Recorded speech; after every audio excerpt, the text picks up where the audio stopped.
Hey, what's up, guys? So I'm out here in the woods of Bloomington, Minnesota, because I figured it's Halloween and these woods are said to be haunted. So I figured I'd come check it out, because why not? It sounds kind of fun. So yeah, so a bit of history on this place. So apparently teens and college students and whatnot have come down to these parts and they've seen strange things. Even some have come down here and supposedly never returned, which is really creepy. So I figured I'd come down here and take a look, being that it's almost Halloween. Whoa, that's cool. What is that? It looks like it doesn't go anywhere, but it almost looks like the leaves are covering up something over there. And I'd go look, but I've seen horror movies, so I'm not gonna do that. It's a little creepy though, not gonna lie. What the hell was that? Hello? Okay. Just hearing things. Place got me a little spooked, that's all. Okay, what the hell? What was that? Hello? Hello? Hello? Okay, guys, well, this place is really starting to creep me out. I'm getting the feeling like I'm being watched, so I think I'll just end the video here and get the hell out of here, but just catch me in my next... Whoa!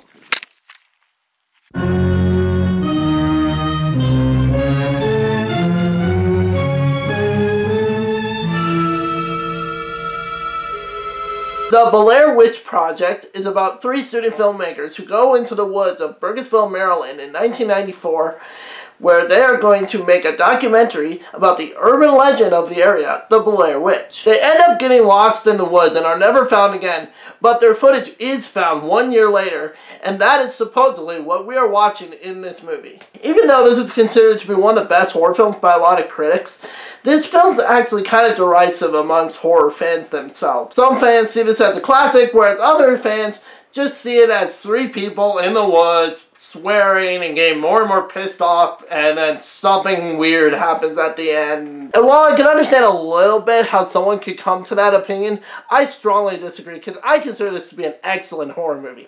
I love this movie. For goodness sakes, I'm wearing a Blair Witch Project t-shirt right now. Even though this movie is considered to be the first found footage movie, that is far from the truth. There were quite a few actually before this movie came out. The first movie to ever have found footage in it was actually Cannibal Holocaust in 1980. Even though the whole movie isn't found footage, there is a good portion of the movie that does have the found footage element in it. And heck, there was even a movie a year before the Blair Witch Project came out that had a pretty similar plot called The Last Broadcast about the Jersey Devil in the Pine Barrens. So even though Blair Witch Project wasn't the first one to do this, it was definitely the one that popularized the idea. Before this movie came out, Sci-Fi Channel actually aired a documentary that made it seem like this was actually based on true events. They talked about these 3 filmmakers that went in the woods, the legend of the Blair Witch, talking about all these other weird incidents that happened out in the woods. It's actually a great documentary. It's on the DVD called The Curse of the Blair Witch. Definitely check out that documentary. It still lets you keep the mystery of the Blair Witch and what happened to these 3 filmmakers, which is awesome. Also, there was a website. This was around the time the internet was really starting to take off and a lot more people were using the internet. So they have a website which you can still check out, BlairWitchProject.com. And they have, like, quote, police photos and all this stuff. It's funny thinking about that now, because we live in an age where the internet is everywhere and you can easily look up whether a movie's actually telling the truth about it being real or not. But at the time, it wasn't that big. So it was really able to play that up. Like, ooh, could it be real? Maybe it or maybe not. But then you're probably asking, well, then is the movie still good, or was it just a gimmick movie and that's over now because we all know it's fake?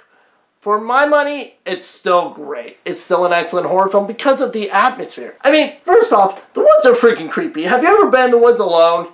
It's freaking creepy, okay? Especially at night. It's a scary place. You get that feeling like you're being watched. It's just eerie. It's really easy to freak yourself out in the woods, or at least for me it is. So imagine being lost in the woods you are not familiar with, and there may even be something after you that you cannot see, but it's just beyond your line of sight at night. You can hear noises.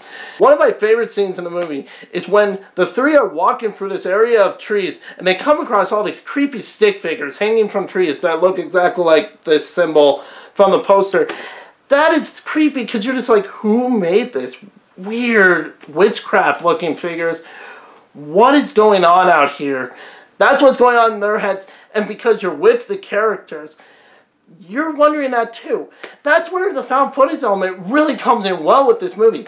Because when I'm seeing that, at least, I feel like I'm in the movie. So as I'm watching the movie and it progresses, it starts off very calm. Like, yeah, we're gonna go make a documentary. It's fun. Yeah, they're drinking. They're just having fun, man.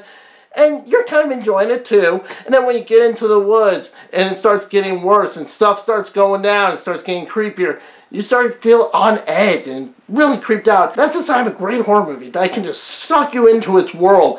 And even if the world is a little silly or you know it's obviously fake, it can still unnerve you and scare you and make you feel like you are there with these characters. And I feel like I am there with these characters. When one of them disappears and the other two are wondering where they are, I'm scared and wondering where they are. Like, that's how effective this movie is for me. And I think for a lot of people, because there are a lot of people that love this movie. Another thing about this movie is these are 3 actors who they used their real names and they ad-libbed every line. Yeah, the directors and writers, they had a preliminary idea of what was going to go down in this movie, but they let their actors just ad-lib. They would leave notes outside their tent and then go off like miles away and watch them with binoculars, and they'd have walkie-talkies that they could communicate if anything ever went wrong or anything. But they were never there with the actors for the most part. So these actors are actually on their own in the woods getting tired. They're eating what they have, so it's not like they're getting food rations when shooting's over or whatever. They're eating what they have with them. This is pure independent filmmaking. This is purely take what you got, go out in the woods, make a movie, and hope something comes out of it. And because of that, you feel the tiredness these characters are feeling. When they're tired, when they're hungry, you feel that watching this movie. Also, this movie plays really well with what you don't see as scary than what you do see, because you'll hear like branches breaking off in the woods out of eye shot. You'll like hear even children crying, which is really eerie and creepy. And the next morning, they'll find like rocks strangely piled up around their tent. And it's really weird because it's like, how they get there? What the hell's going on?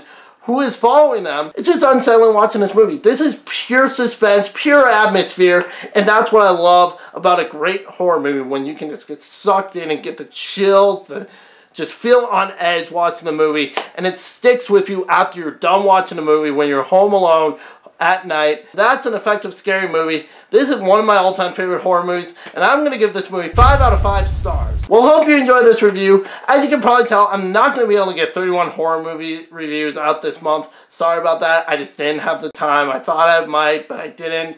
I'm going to plan it out way better for next year. But for now, I'm just going to do a few, maybe a top 10, maybe not, I don't know. But I'll get a few reviews out for sure. But until then, like, comment, and subscribe, and I'll catch you in the next review.